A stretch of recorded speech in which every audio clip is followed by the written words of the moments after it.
মহান রব্বুল আলামিন বাবা আদম আলাইহিস সালাম থেকে শুরু করে নবী মুহাম্মদ মুস্তাফা আহমদ মুস্তফা সাল্লাল্লাহু আলাইহি ওয়াসাল্লাম পর্যন্ত নবুয়তের এই ধারায় বহু নবী রাসূল, বহু ওলি আল্লাহদেরকে পাঠিয়েছেন, যাতে আমরা নিজেদেরকে সংশোধন করতে পারি, নিজেদেরকে আল্লাহ ও রাসূলের পথে ধাবিত করতে পারি। নবুয়তের ধারা শেষ হওয়ার পরে বেলায়েতের যুগ শুরু হয়েছে।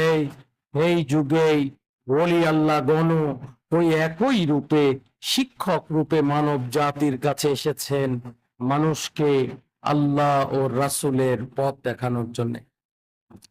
তাদের প্রত্যেকের একটি উদ্দেশ্য নিয়ে তারা এসেছিলেন, মানুষ যাতে আল্লাহকে খুঁজে পায়, তার আনুগত্য করে এবং তার সন্তুষ্টি অর্জন করে।